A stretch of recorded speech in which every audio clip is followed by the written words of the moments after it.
All right, let's go ahead and get started. Thanks everybody for joining us today for this Internet 101 Direct Link community class. My name's Connor, and with me today is Erica Meyer and Amy Russ, who will be helping to answer questions and provide additional resources in the chat as well. So today we're going to take a 101 approach to how the internet works and give you a better idea about some of the common terms and processes that you may have heard about before. The goal for today is to help give you a better understanding of how your connection works and why things happen the way that they do. If you've ever had the frustrating buffering wheel pop up when trying to stream a movie or slow website loading times, you'll have a better idea after this class of why that can sometimes happen and what can be done to remedy it. So let's get a couple of housekeeping items out of the way first. You may have seen that we're recording the class today, and just please know that nobody else is being recorded except for me in the presentation. I just like to make sure that folks know that. And then the class recording is going to be available to watch online at directlink.coop/classes. That link is there on the screen. That'll be up within a week or so. Also on that webpage, you can find additional details and recordings of past classes along with future offerings when additional information becomes available on them. So how we're going to do things today, we're going to be using the chat function for questions and comments. So the image of the black toolbar here on my screen shows how you can access that chat function. And if you don't see that toolbar right now, if you're on a desktop or a laptop computer, just kind of hover your mouse over the screen and you should see that pop up from either the top or the bottom of the screen. Or if you're on a tablet device or a smartphone, just tap the screen with your finger and you should see those toolbar options pop up as well. Erica is going to be helping to monitor your questions and comments, and I should see them as well as they come in. So feel free to ask any questions if you have them. So I want to point out a couple of helpful links that Erica will also be putting in the chat. The first one up here on the screen is a link to the Direct Link Internet support pages, which have a wealth of information and answers to common internet connection questions. The second one is a speed test tool so that you can see if you're getting the speeds that you should be at home. We'll talk about that in a little bit as well. The third link here shows the current project map and corresponding timeline for our service area fiber build. You can actually even type in your address to see where you're at in the phased approach if your home doesn't have fiber yet. And then the fourth one is the community classes page that I talked about, where you can get information on past and future classes, and then of course watch the recording for this one as well. Now, just to preface real quick, today, I'm not able to take a look at your personal connection or situation today. So if you have questions about your home's internet connection or fiber timeline or anything specific to your account, like your speed and things like that, I'll invite you to give the member services team a call at your local Direct Link office. Those numbers are at the bottom of the screen right now. And then they can take a look at your specific account and answer any questions that you might have. And I apologize if I sound or I look a little bit stuffy. This year's springtime allergies have been particularly rude to me. I hope anybody else out there with spring allergies is doing a little bit better, but this season has been absolutely brutal. So I apologize if I have to mute myself and give a quick nose blow or something. So thanks for understanding in advance. Okay, so before we get started, let's take a walk down memory lane real quick with this classic internet commercial from the 90s. I'm gonna make sure I'm sharing my sound real quick before I play this. Okay, perfect. Here we go. Every day, America Online is making it easier for people to live, work, and play. Hey, Dan, ready for the game? I'm just finishing up here with my new kayaking friends. Kayaking friends on your computer? Yeah, I just got America Online. Sounds great. Listen, I can't go to the game today. What? I've got to send something for my mom's birthday. It's tomorrow. I'll then book plane tickets for our trip next week, and my kids got to go to the library to look up dinosaurs. Hey, we can take care of all that before we go. Yeah, right. Oh, with America Online. America Online can do all that? Yeah. How about sending your mom some nice flowers? All you do is click on Marketplace. We place an order. Call now for America Online, a new way to use your computer to communicate, have fun, and get instant news and information. Flowers are sent. Now let's access the online travel service. How long have you had this? About a week. And it's so easy. All you do is point and click. But how does it work? All you need is a computer and a regular phone line. They send you the software and give you 10 free hours to check it out. Call now for your free America Online Startup Kit and get free software and 10 free online hours. It's everything you need to get online. Plane tickets are ordered. Now, let's look up dinosaurs. What do you think? Compton's Encyclopedia or National Geographic? You get all that with America Online? Yeah, you can read Business Week online before it hits the newsstand. Update your stock portfolio every 15 minutes with PC Quote. You can even play fantasy football. Call now for 10 free hours of America Online and get instant access to the worlds of sports, finance, computing, and entertainment. Here come the dinosaurs. I saved you a trip to the library. That's great. Yeah, downloading is easy, too. You know, I can even send email on the internet. And of course, there's my personal favorite, live chat. That's how I met my new kayaking buddies. We'll check that out later, after the game. So how do you get America Online? Oh, well, that's easy, too. You just call their 800 number. I gotta check this out. Call 1-800-614-3434 now. So did you guys hear that? He can even send email on the internet. How amazing. Does anybody remember this gem of a commercial from back in the day? Or what about yelling at a family member to get off the phone so that you could use the internet? And then it made that kind of awful mechanical sound as it connected, right? Good times, right? It's pretty cool to think about that in just a few decades, we went from, the basic browsing activities that the guys in this commercial were doing, to being able to stream 4K Ultra HD movies right to our living room TVs at the touch of a button or a voice command. It's pretty amazing stuff, really. Okay, so now let's jump in and talk about how a fiber network delivers internet service to your home. So DirectLink is working toward a complete fiber to the home network for all of our service area. And I'll talk about what that means in just a moment. But essentially, fiber optic internet is the best available broadband connection technology. It uses ultra-thin glass strands that are about the thickness of a human hair, and they deliver data in binary form through pulses of LED light or lasers down the line at amazingly fast speeds. So essentially it's magic, right? No, it really is amazing stuff how this technology works and how fast it can truly send data. Now this photo on the screen shows the outer casing that holds the fiber optic strands. There's several other layers of insulation inside this one to protect those super thin fiber strands, and then it's buried underground throughout our service area. This reduces the risk of service interruptions due to weather and other interference so that the fiber can deliver the best quality connections. You may have even seen some of our crews out in the field working on fiber projects when you're out and about, and they're working hard to expand our fiber footprint across the service area.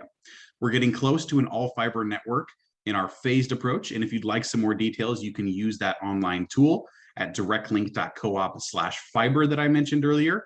You can even call the member services team with questions about the timeline and where you're at, or you can read your 2021 annual report that was sent to you in the mail in April, or you can view it on our website as well for some more details about the project.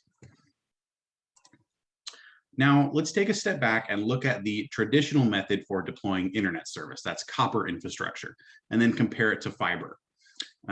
So let's take a look at the physical differences here. You can see that the copper cabling is much, much thicker and it's much, much heavier. It's more intensive to lay into the ground and lay those lines than fiber is, because the fiber strands require less insulation than the copper cabling does to prevent interference and from other wavelengths and weather and things like that.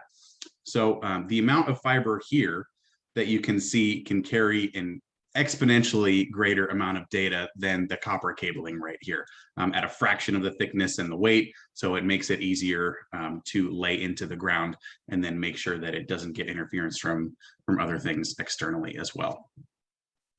So copper technology, it works by sending data through an electrical signal down the line rather than with a light-based signal like fiber uses. This has been the main method of internet signal delivery for a long time, but it does have its limitations. For example, that electrical signal that it sends can degrade over the distance that it needs to travel to its destination, your home. That's why in some cases, addresses that are in more rural areas tended to have slower internet speeds on copper than those closer to an internet service provider's central office. However, with fiber, that signal won't degrade since data is sent using those beams of light, which not only travel incredibly fast from one point to another, but it doesn't degrade that data over long distances either. So Even if you live far away from Central Canby or Mount Angel, you'll have fast internet speeds to your home on a fiber connection. So then what happens once that data signal reaches your home? That's the next step for us to talk about, and it's known as the last mile of internet data delivery.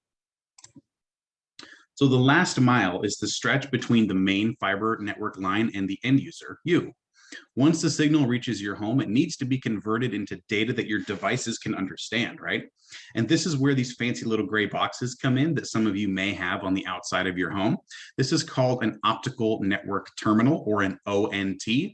It then sends the data signal through an Ethernet connection to be accessed by the end user, either through a direct plugged-in connection from an Ethernet outlet in the wall, or a router that then broadcasts the wireless signal throughout the area for your devices to connect to, otherwise known as Wi-Fi.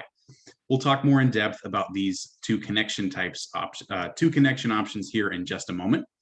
But back to that last mile real quick. The awesome thing about our fiber network is that it is a true fiber to the home service. I mentioned this a little bit earlier, and what this means is that each home with active fiber has a dedicated connection specifically for your home. It's not shared with any other address on the street or in the nearby area.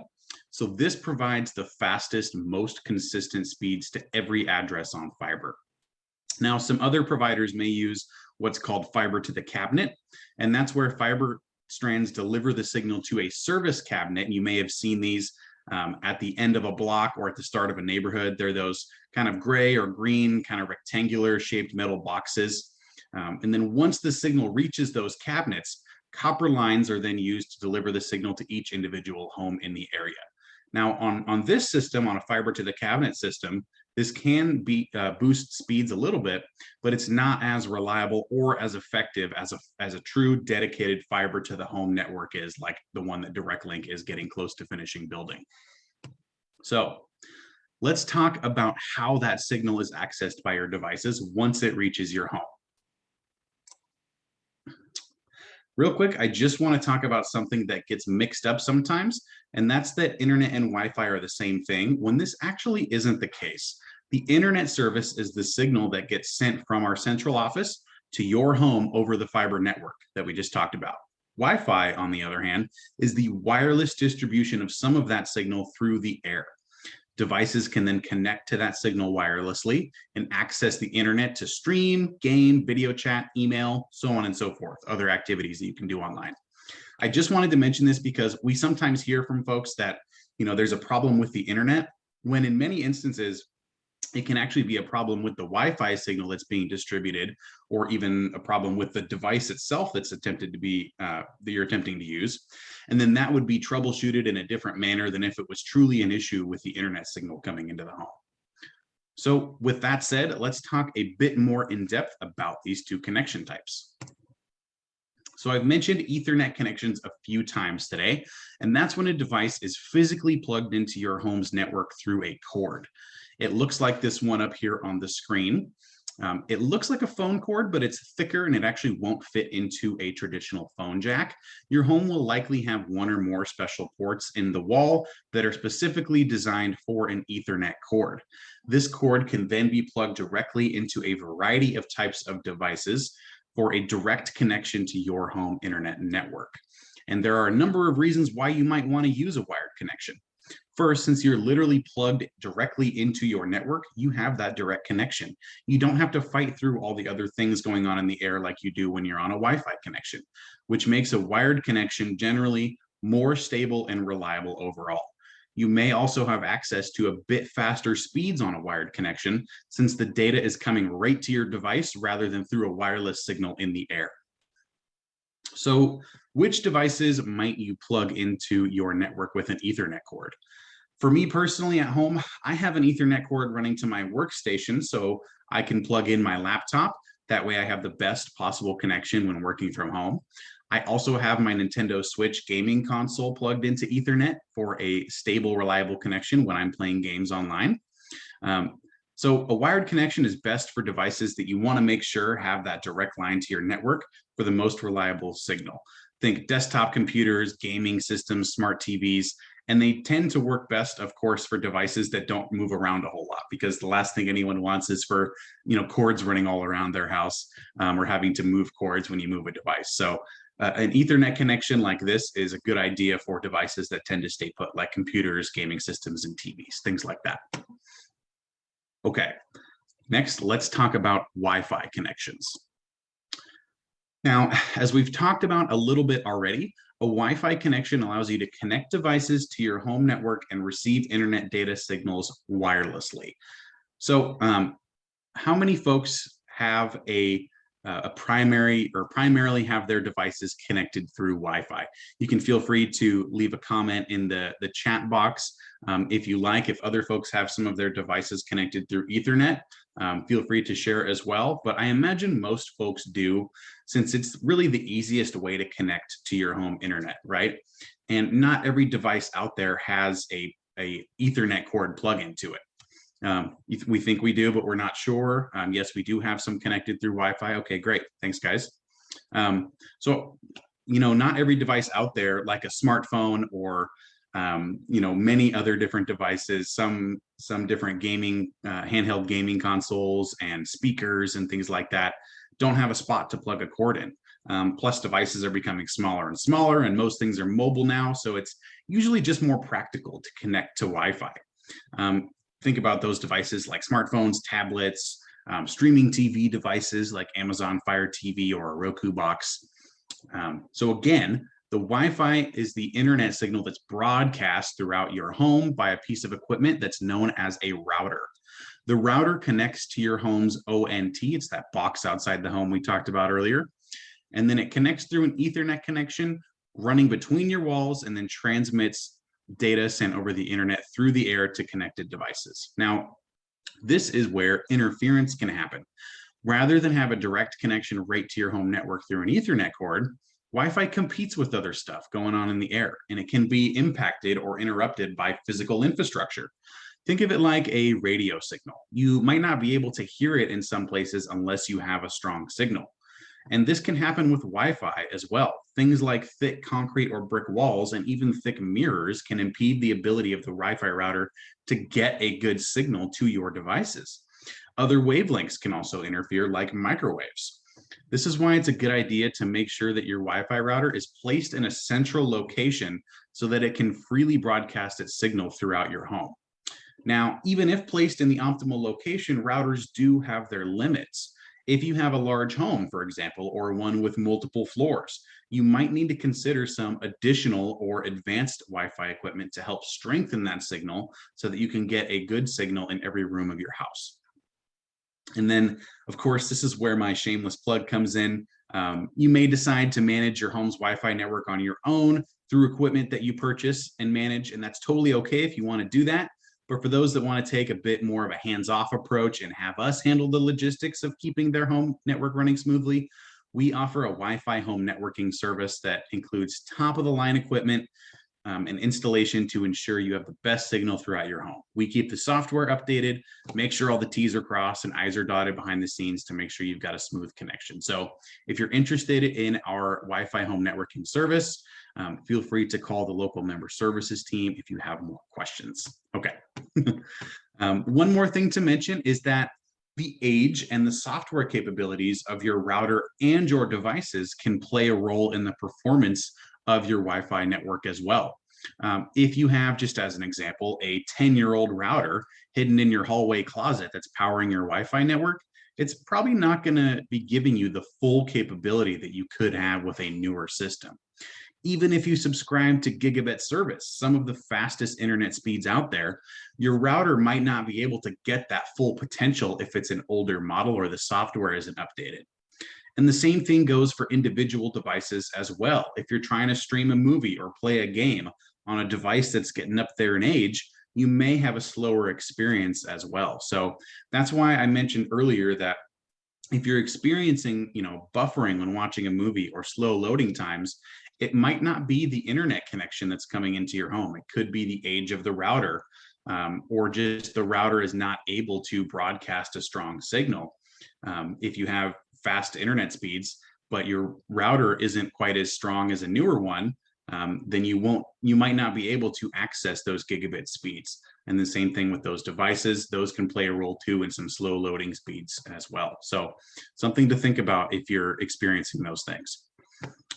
Okay, so now that we know a bit more about how to connect to our home network, let's talk about internet bandwidth, otherwise known as speed, and how that impacts what sorts of things you're able to do online and the number of devices you can connect to your home network.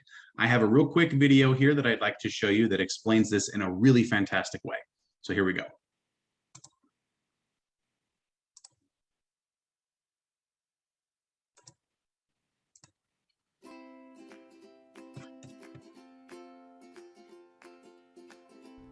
Feel like your Wi-Fi is getting slower and slower? We can help. Welcome to Wi-Fi 101. Today we'll talk about bandwidth. Does your family do a lot of gaming and streaming movies through services like Netflix, Amazon, or Hulu? Are there multiple devices in your household, including laptops, tablets, and smartphones? Have you noticed your internet speed seems to be going down as your usage goes up? If you answered yes to these questions, you'll want to consider getting more bandwidth to meet your growing needs. But what exactly is bandwidth? Bandwidth is the amount of information your internet connection can handle at a given time. As you connect with your devices to browse the internet, stream videos, or play games, each one takes up some of your available bandwidth, leaving less for your other devices. Connect too many devices and services to the internet, and your bandwidth may get stretched too thin, causing slow speeds on all your devices. You can almost think of bandwidth like you would your water line. As you turn on more showers and faucets in your home, each one takes up a bit of your available water flow, and your water pressure gets lower and lower. Bandwidth works the same way. But wait, you may be thinking, my device is still slow even though it has a strong Wi-Fi connection. Well, even if you have a strong Wi-Fi signal, you may not have much bandwidth left to transmit over your Wi-Fi. Your home Wi-Fi network is like the pipes in your home. Even if those pipes are designed to handle a lot of water, there may not be enough water coming into your home to provide strong water pressure. If you increase the size of the pipe coming into your home, however, you can get enough water to provide strong pressure in all your pipes. Just like your water pressure, your internet connection will slow down every time you connect a new device to your network. If you disconnect some devices, your available bandwidth will increase, and you'll likely see better connection speeds on the remaining devices. If you're running into this problem consistently, it may be time to look at upgrading your internet package to make sure you're getting the right amount of bandwidth for your home. Well, that's it for this session of Wi-Fi 101. Class dismissed.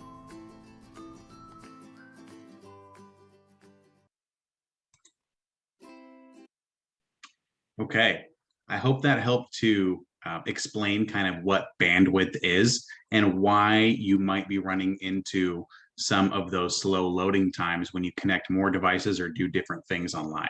I really like that analogy with the water flow coming into your house. If if there's not enough water flow, the water pressure isn't going to be good enough throughout your home, right? But if you increase the size of that pipe, aka increase your internet speed, you'll have more bandwidth available to connect more devices and do more things online. So if you find that you're running into issues like this, give us a call and we'd love to find a solution for you, okay? So next up, we're gonna talk about internet speeds, but first I wanna discuss some of the terminology that we'll be using. First, internet speed is measured in bits per second, usually in megabits or gigabits. And these are different than megabytes or gigabytes with a BYT. And this comes in handy when you want to know how big a file is, for example, and how long it'll take to download certain files and how much internet data certain online activities use, which we'll talk about next. So real quick here, we've got just a couple of quick pieces of math. 1,000 megabits equals 1 gigabit. And with our direct fiber service, we have speeds up to 1 gigabit per second. That's 1,000 megabits per second. And then just in file storage terminology, 1,000 megabytes equals 1 gigabyte. So that's all the math I'll make you do for tonight, I promise. Okay. So Your internet speed determines how much data can be sent over your connection. We learned that in that video. This impacts not only how many devices can be connected to your network at one time, which we'll get to shortly, but it also defines how long it'll take to download files from the internet to your devices. Think about something like a 2-hour HD movie or the average Nintendo Switch game. Both of them, average around 6 to 8 gigabytes in size. So we've got a couple of different internet speeds here as an example. On a 30 megabit per second connection, it'll take around 36 minutes to download a file that size. On a 100 megabit per second connection, it'll take around 11 minutes. And then on gigabit speeds, it'll take about 1 minute. So you can really see here what these kind of faster speeds can do for you, because it's allowing the transfer of that much more data over your connection. But, and I used, there's this really great tool out there if you're curious about how long it'll take to download a file on a certain speed. It's called omnicalculator.com. I use this because I have a Nintendo Switch here at home that I mentioned, and I was downloading a bunch of games. So I was just curious to know how long it would take on my internet connection. And that was a good tool to use. So when we talk about speeds and things like this, did you know that there's actually 2 different types of internet speeds? We will dive into this next. So when we talk about internet speeds, there's really 2 separate categories. We have download speeds and we have upload speeds, and they're both important in their own way. Download speeds measure the rate that data is transferred from the internet to your device, whereas upload speeds are the opposite. They measure the rate that data is transferred up to the internet from your device. Now, download speeds are most commonly advertised by internet service providers, while upload speeds are sometimes hidden or not discussed at all, usually because their upload speeds are much slower than their downloads. Another little bit of a shameless plug here, but direct links upload speeds are actually up to 10 times faster than other providers in the area. And they're clearly listed right there on our website for each of the packages. And the reason that available upload speeds are usually lower than downloads is that because people generally download data from the internet at higher rates than they upload. So the demand for download speeds is greater. Think about loading web pages and downloading files and streaming shows and music, things like that. But as we become more and more connected and do more things online, the demand for greater upload speeds has been steadily increasing over the years. Think about doing things like video calls and playing online games. And things like that. We'll talk more about those types of activities here in just a moment. So now that we know a little bit more about this, let's talk about some examples of download speed activities. We've got things like streaming movies, shows, and music, and this will generally average around 5 megabits per second of required bandwidth in order to get a smooth experience. Now, this depends on the quality of the stream that you have. So just as an example, if you're streaming a movie and it's at 720 pixels versus 4K Ultra HD, the better the quality, the more data it's going to require. So 4K Ultra HD requires around 25 to 30 megabits per second. So that's something to think about too. If you're a big streamer at home, you've got multiple TVs or devices that you're streaming shows on, you want to make sure that you've got a good quality, fast connection so that you can get a good stream so you can watch shows in HD, because that's what everybody likes, right? Other activities, downloading files from an email to your computer, just as an example. Somebody sends you some pictures or some files, and you need to download those files to your computer. Your download speed will determine the rate at which you can do so. Scrolling through social media apps, you're pulling data down from the internet to look at on your device. Again, I mentioned downloading a game to an Xbox, a PlayStation, a Switch, or another console, and then loading just a general browsing the web, loading a website to view, that uses download speeds as well. Okay, now let's take a look at an example household to see how much bandwidth they're using at one time. So in this image here, we've got a connected household with a bunch of different internet activity going on. This gives us an idea of how much bandwidth is being used at a given time. Now, while some of your devices may not be being actively used at all times, there is activity going on in the background that can use up bandwidth as well. Think automatic updates on smartphones, computers, and gaming systems, just as an example. But in this home, 33 megabits per second of download speed bandwidth is being used at one time. Now, if they're only subscribed to 30 megabit per second, for example, then they're likely hitting their bandwidth cap and experiencing some interruptions.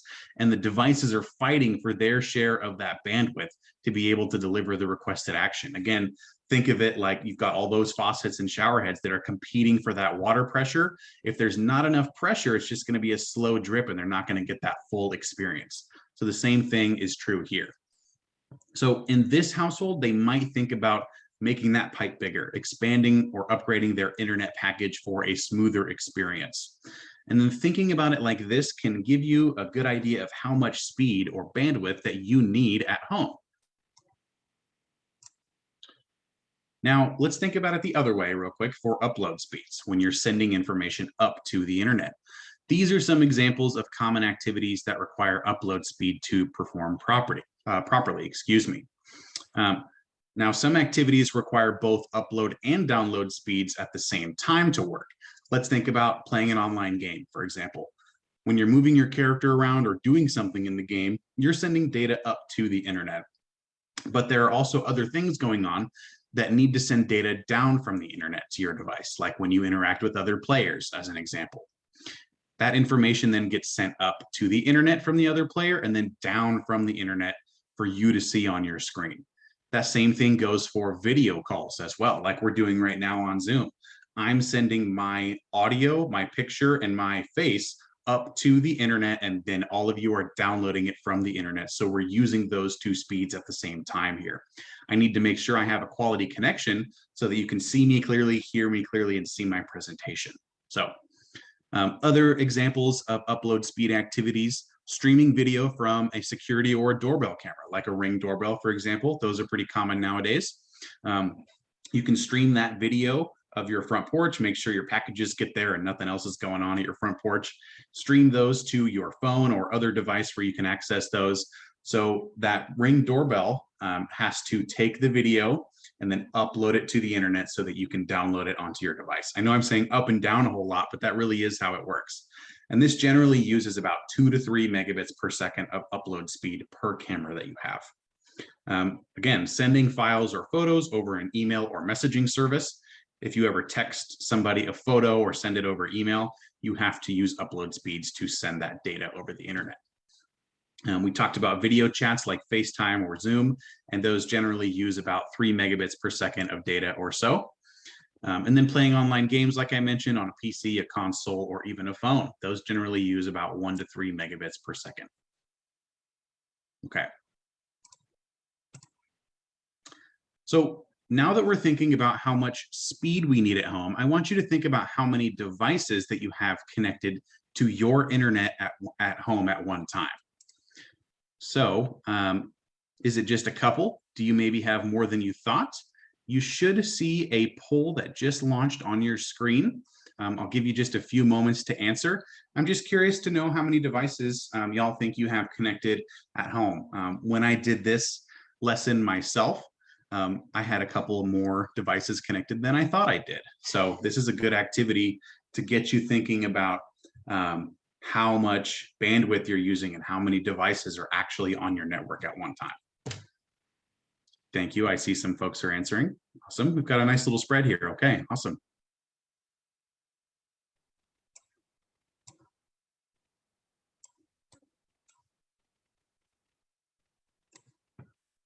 All right.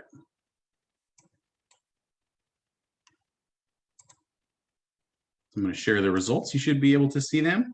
So of the folks that answered, we've got less than 3, one that says 4 to 6, and somebody has more than 10 devices connected to their internet. So this is a great exercise. And when I did this myself, there were actually a few devices that I forgot about. When I went through them, I think I got all the devices here. I've got my laptop, I've got my smartphone, my girlfriend's laptop and her smartphone, our smart TV, an Amazon Fire Stick connected to another TV in the bedroom so we can watch TV in there if we want. I've got the Nintendo Switch, an Amazon Echo speaker in the living room and one in the bedroom. I've got a printer and I've got a Kindle e-reader. So that's 11 devices that are all connected to my network at one time. And we're just two people. If there's any other families out there that have, you know, 4, 5, 6 people in the home, you could really start to see how those extra devices and activity can impact your home's connection and your speed and your bandwidth. So this is a good activity to get you to think of how many devices you have connected and what's really going on in your network. 4 to 6, okay, absolutely. Thanks, everybody. So this brings me to say that actually now the average US home has 25 devices connected to their network. And like we learned in previous slides, the positive or the negative performance of those devices depends on the available bandwidth of the home's internet connection. Too many devices on the network with not enough bandwidth, and you could experience interruptions, video buffering, and slow downloads or uploads. So when you're thinking about the devices you have connected at home, start by thinking of the obvious ones like laptops, desktop computers, gaming consoles like Xbox, PlayStation, Switch, smart TVs or streaming devices like Amazon Fire Stick or Roku Box or Apple TV. Then think about others that might not be as obvious or you might have forgotten that you had connected. Do you have a Ring doorbell or other security system? What about smart speakers like Amazon Echo Dot or Google Home? Smart appliances maybe like thermostats or light switches or even connected barbecues now that you can control. Maybe even printers or robot vacuums. Maybe health monitoring systems like CPAP machines or wearable devices like a Fitbit or a blood sugar monitoring system. You may have more connected devices than you think, and just like we saw in that short video, all of these use bandwidth. So again, if you're feeling that you may be hitting your home network's bandwidth limitations, you might consider giving us a call to see if we can find a solution for you. So I've mentioned Nintendo Switch games a couple of times today because those are the types of games that I play.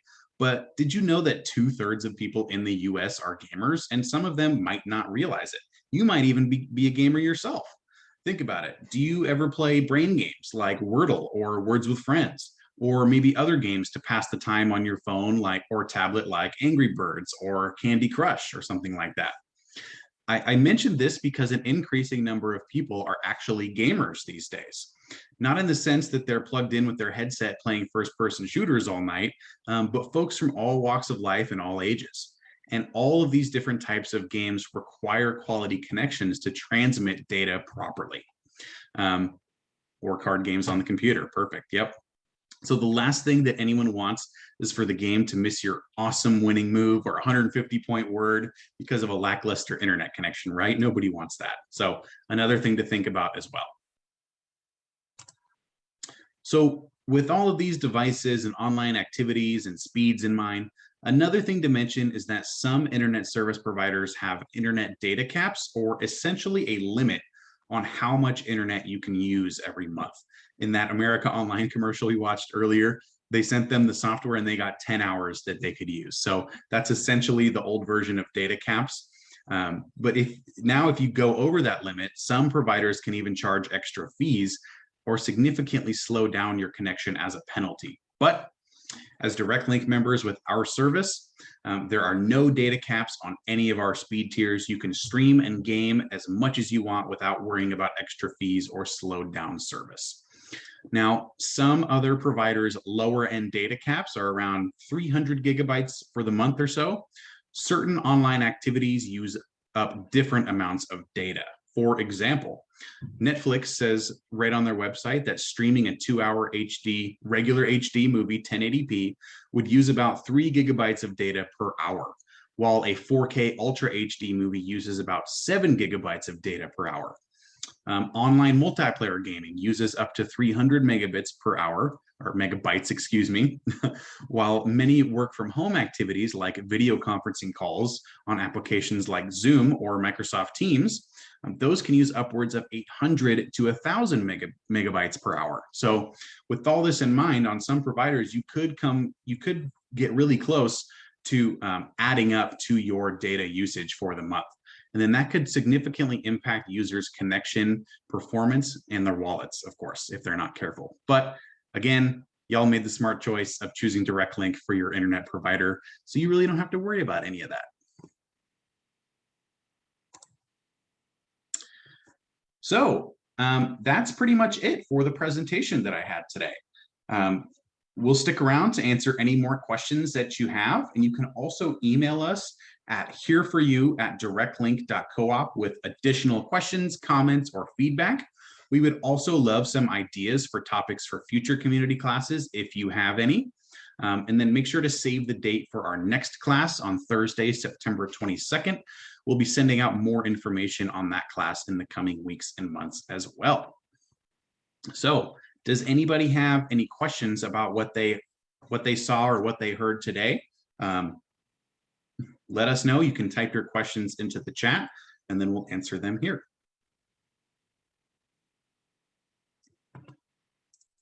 And then one more thing. After we officially end our Zoom meeting today, you should see another window pop up on your screen with a survey for the class today. We'd love if you could take a couple minutes, leave us your feedback, and give us some of your thoughts from the class today. Now's the time if you have any questions. I'll do my best to answer them, but if you have a question that's specific to your home internet speed or your situation or your account or what's going on, I would encourage you to call our tech support team. You can give them a call in Canby at 503-266-8111 or in Mount Angel at 503-845-2291. And they'd be more than happy to troubleshoot your situation and provide some suggestions as well.